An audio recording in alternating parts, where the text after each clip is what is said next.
1979 Soviet संघ ने अफगानिस्तान में दखल देने का फैसला लिया। क्रेमलिन से आदेश मिलता है और रूसी टैंक काबुल की सड़कों पर उतर आए। मॉस्को को लगता था कि अफगानिस्तान है ना, कम्युनिज्म फैलाने की उनकी अगली सीढ़ी बन सकता है। एक छोटा सा देश एक बड़ी जंग के मुहाने पर खड़ा था। लेकिन अमेरिका उस समय बिना बात के ही सरपंच बन बैठा। उसने CIA को आदेश दिया। फिर शुरू होता है ऑपरेशन साइक्लोन।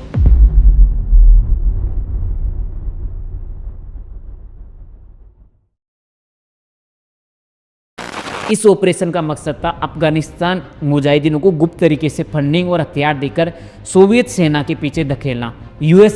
USSR को घुटनों पर लाना चाहता था, परंतु आमने सामने की लड़ाई से भी डर लगता था। इसलिए उसने चुना पाकिस्तान को एक ब्रिज की तरह, एक फ्रंटलाइन सहयोगी की तरह।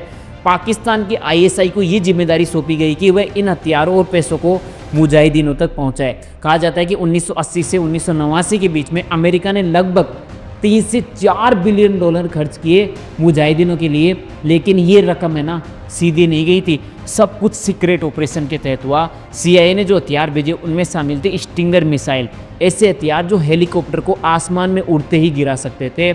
इन मिसाइलों के दम पर मुजाहिदीनों ने सोवियत एयरफोर्स की हालात ख़राब कर दी। लेकिन सवाल उठता है, ये योजना बनाई किसने थी? इसके पीछे असली दिमाग किसका था? इस कहानी का सबसे दिलचस्प पात्र था चार्ली विल्सन, एक अमेरिकी कांग्रेसमैन जिसकी पहचान एक प्लेबॉय जैसी थी, लेकिन अंदर से वो एक जुनूनी व्यक्ति था जिसे अफगानिस्तान की आज़ादी से गहरा लगाव हो गया था। चार्ली विल्सन ने अमेरिकी संसद से अरबों डॉलर की फंडिंग मंजूर करवाई थी, और वो भी एक गुप्त योजना के तहत। इसमें उसका साथ दिया एक और रहस्यमय शख्सियत ने, जोहान हायरिंग। जोहान एक टेक्सास सोशलाइट थी जो पाकिस्तान के तत्कालीन राष्ट्रपति जनरल जियाउल हक के बेहद ही करीबी लोगों में से एक थी। उन्होंने ही चार्ली विल्सन को इंस्पायर किया था अफगानिस्तान जाने के लिए।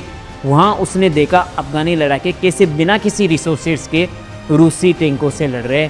वहीं से शुरू हुई एक ऑफिशियल डिप्लोमेसी, एक सीक्रेट अलायंस USA, पाकिस्तान और अफगान मुजाहिदीनों के बीच में। इसके लिए पाकिस्तान में ट्रेनिंग कैंप्स बनाए गए। ISI ने ना CIA से मिले हथियार और पैसों का इस्तेमाल उन ग्रुप को मजबूत करने के लिए किया जो स्ट्रेटेजिकली सूटेबल माने जाते थे।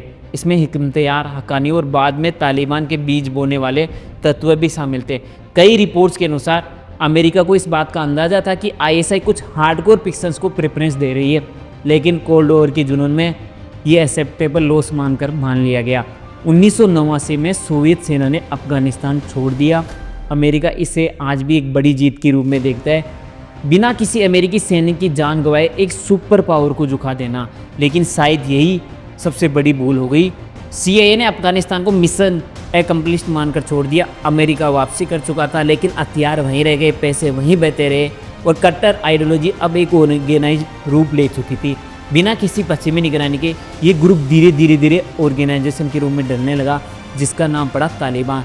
जो युद्ध एक सुपर पावर के खिलाफ शुरू हुआ था ना, अब खुद एक शक्ति बन चुका था। 1994 में एक नया नाम उभरा, मुल्ला उमर। कंधार के एक छोटे से मदरसे से निकलकर वह जल्द ही सेना को लीड कर रहा था, जिसे कहा जाता था तालिबान। 1994 से लेकर 1996 तक तालिबान ने लगभग 90% अफगानिस्तान पर कब्जा कर लिया था। कंधार, हेरात, जलालाबाद और अंत में काबुल। इस दौरान पाकिस्तान ने तालिबान को पूरी स्ट्रेटेजिक हेल्प दी। ISI अधिकारियों ने तालिबान को मिलिट्री प्लानिंग में भी सलाह दी और लॉजिस्टिक सपोर्ट भी मुहैया करवाया। 1997 में पाकिस्तान ने तालिबान सरकार को फॉर्मली रिकॉग्निशन भी दे दी, और इसके बाद में सऊदी अरब और संयुक्त अरब अमीरात ने भी तालिबान को अफगानिस्तान में सरकार मान लिया। USA ने इस दौरान खुलकर विरोध नहीं किया। कुछ रिपोर्ट्स बताती है कि अमेरिका की एनर्जी कंपनी अनवोकल अफगानिस्तान के जरिए एक पाइपलाइन प्रोजेक्ट पे काम कर रही थी, जिसके लिए तालिबान की स्टेबिलिटी आवश्यक थी। यानी दुनिया के कई ताकतवर देश उस समय तालिबान को अफगानिस्तान में सरकार के रूप में मान चुके थे, परंतु अमेरिका को नहीं पता था उसके कर्म धीरे धीरे इकट्ठे होकर उसी पर भारी पड़ने वाले हैं। 11 सितंबर 2001 USA की धरती पर सबसे बड़ा आतंकी हमला होता है। हमले की जिम्मेदारी ली अल-कायदा ने, जिसका नेता था ओसामा बिन लादेन। और ओसामा कहाँ था? अफगानिस्तान में, तालिबान की शरण में। तालिबान ने उसे अमेरिका को सौंपने से इनकार कर दिया, और बस यहीं से यूएसए की और अफगानिस्तान की दुनिया बदल गई। 7 अक्टूबर 2001 को यूएसए ने अफगानिस्तान पर हमला कर दिया। स्पेशल ऑपरेशन और नॉर्दर्न अलायंस के सहयोग से कुछ ही हफ्तों में तालिबान की सरकार को गिरा दिया गया। लेकिन तालिबानी मरे नहीं थे, वो सीमा पार पाकिस्तान में शरण ले चुके थे। विकीलीक्स द्वारा लीक हुए हजारों डिप्लोमेटिक डॉक्यूमेंट्स में बार बार ये एलिगेशन लगाए गए कि आईएसआई है ना, तालिबान को और हक्कानी नेटवर्क जैसे टेररिस्ट ऑर्गेनाइजेशन को सपोर्ट दे रही थी, जबकि पब्लिक फोरम्स पर अमेरिका की हर बात मान रही थी। इन डॉक्यूमेंट से पता चलता है कि आईएसआई के उच्च अधिकारी तालिबान नेताओं से गुप्त मीटिंग कर रहे थे, उन्हें लॉजिस्टिक सहायता दे रहे थे और यहाँ तक कि अमेरिका के खिलाफ लड़ने की स्ट्रेटेजी भी बना रहे थे। इसके बाद अमेरिका ने ओसामा को मार दिया, जिसके बारे में आपको पता ही है। इसलिए सीधे चलते हैं तालिबान की वापसी पर। 2020 में दोहा में यूएसए और तालिबान के बीच में एक समझौता होता है। इसके अनुसार यूएसए 2021 तक अपनी सेनाएं अफगानिस्तान से पूरी तरीके से हटा लेगी। एक ही शर्त रखी गई कि तालिबान है ना, आतंकवाद को बढ़ावा नहीं देगा। ये पहली बार हुआ जब तालिबान को वर्ल्ड कम्युनिटी से लगभग एक पॉलिटिकल रिकॉग्निशन मिल रही थी। 15 अगस्त 2021 को अफगान सरकार धराशायी हो गई। राष्ट्रपति अशरफ गनी देश छोड़कर भाग गए और तालिबान ने सत्ता संभाली। लोगों को डर था कि तालिबान पहले की तरह हुकूमत करेगा, जहां केवल आतंकवाद को बढ़ावा मिलेगा।